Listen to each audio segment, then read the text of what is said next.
Next है Orgel diagram of D1 tetrahedral complex. मैंने कल आप लोगों को बताया था पिछली क्लास में कि जिन स्टेट्स में ऑक्टाहेड्रल में होल्स बनते हैं उन्हीं स्टेट्स में टेट्राहेड्रल में भी होल्स बनते हैं। तो D1 ऑक्टाहेड्रल कॉम्प्लेक्स में इलेक्ट्रॉनिक ट्रांजिशन हुआ है, अभी अभी हमने देखा है T2G से EG में इलेक्ट्रॉन गया है। तो D1 टेट्राहेड्रल में भी इलेक्ट्रॉनिक ट्रांजिशन ही होगा। अब देखिए यहाँ से ऑक्टाहेड्रल कॉम्प्लेक्स में जो इलेक्ट्रॉन गया था वो गया था T2G से EG स्टेट में, T2G2 EG स्टेट में। लेकिन टेट्राहेड्रल में इससे उल्टा होता है, इलेक्ट्रॉन जाता है E से T2 स्टेट में। तो जो एनर्जी की ग्राउंड स्टेट टर्म ऑक्टाहेड्रल में है वो टेट्राहेड्रल में एक्साइटेड है, और जो इसमें एक्साइटेड स्टेट है वो टेट्राहेड्रल में ग्राउंड स्टेट है। तो यहाँ पे टेट्राहेड्रल कॉम्प्लेक्स में D1 है तो एनर्जी की टर्म आएगी स्पेक्ट्रोस्कोपिक टर्म D2। ये जैसे जैसे फील्ड स्ट्रेंथ बढ़ेगी ये स्पेक्ट्रोस्कोपिक टर्म आगे स्प्लिट होती चली जाएगी इस तरह से। और हम पढ़ रहे हैं D1 टेट्राहेड्रल कॉम्प्लेक्स। सो इसमें ग्राउंड स्टेट टर्म कौन सी आएगी? E state. और एक्साइटेड स्टेट कौन सी हो जाएगी? T2 state. और इलेक्ट्रॉनिक का ट्रांजिशन कहाँ से होगा? From E to T2 state. अब दोनों को अगर हम कंपेयर करें that is combined Orgel energy level diagram of D1 octahedral and D1 tetrahedral. ये बीच में स्टेट थी हमारी D2 स्टेट। जैसे जैसे हमने फील्ड स्ट्रेंथ बढ़ाई इन स्टेट्स के बीच में एनर्जी का गैप बढ़ता चला गया। ऐसे ये था जी D1 ऑक्टाहेड्रल, ये थी T2G state capital T 2G state, ये थी कैपिटल EG स्टेट। अगर मैं इसको इस तरह पढ़ाऊँ फील्ड स्ट्रेंथ को तो ये जो EG स्टेट है इसकी एनर्जी कम हो जाएगी, तो इसको मैंने मान लिया E स्टेट।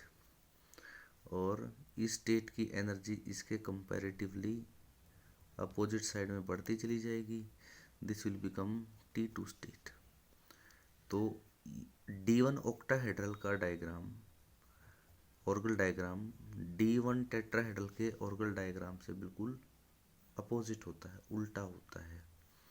तो this is the combined Orgel diagram of D1 tetrahedral and D1 octahedral complex. अब है जी Orgel diagram of D9 octahedral complex. D9 octahedral complex में electronic configuration D sub shell में 9 इलेक्ट्रॉन है। हाई स्पिन हो या low spin configuration same ही रहेगी, 3 4 5 6 7 8 एंड 9।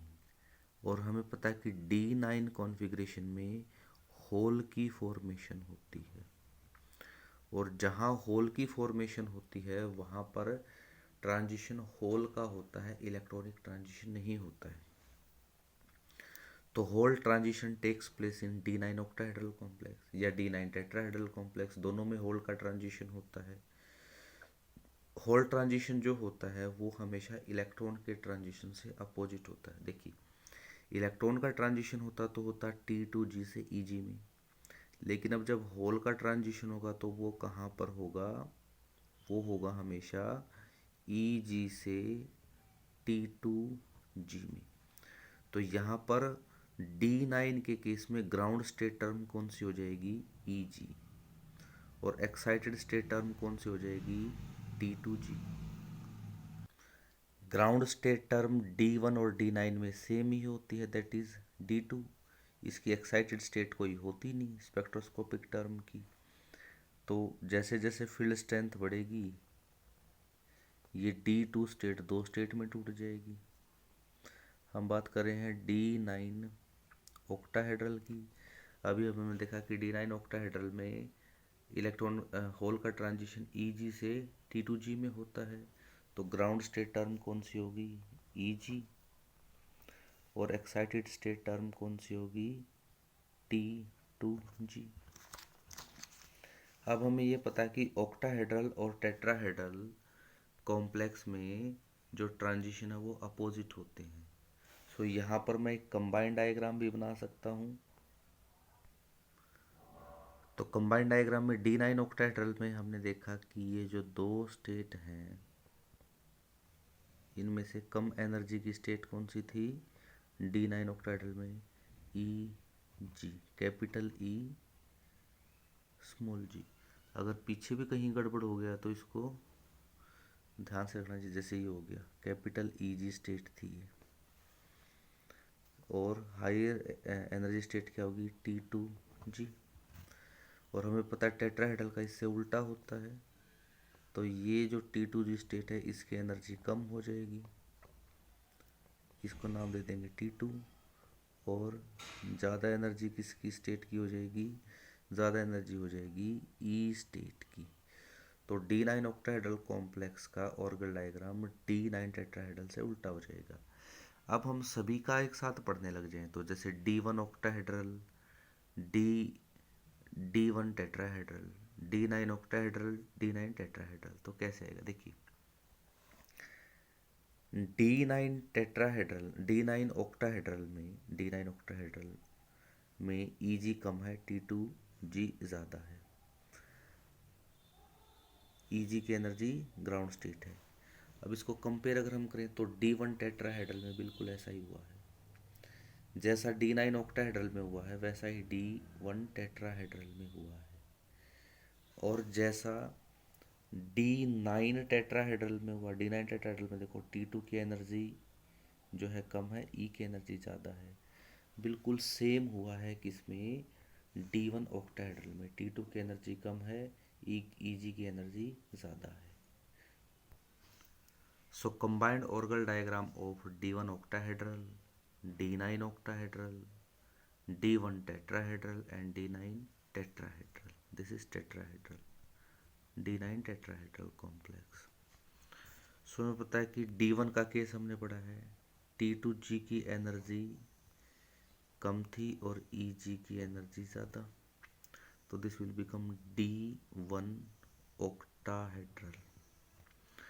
और D1 ऑक्टाहेड्रल से अपोजिट होता है किसका, D1 टेट्राहेड्रल का, पढ़ चुके हैं हम।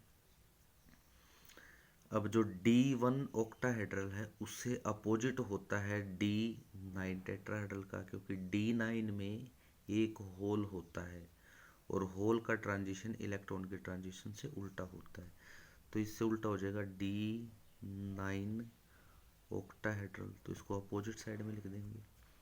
और D9 ऑक्टाहेड्रल से अपोजिट होगा किसका, D9 टेट्राहेड्रल का बन जाएगा जी। बाकी आप कंपेयर कर सकते हो। This is the combined Orgel diagram, ये हो गया E स्टेट और इस तरफ होगी हमारी T2 स्टेट। आज के लिए इतना ही, बचा हुआ सिलेबस पॉइंट ऑफ व्यू से कंप्लीट हो गया क्योंकि सिलेबस में इतना ही है। इसके अलावा हम एक लेक्चर और पढ़ेंगे या मैक्सिमम हो सकते हैं 2 लेक्चर भी हो जाएं, सिलेबस कंप्लीट है। Thank you.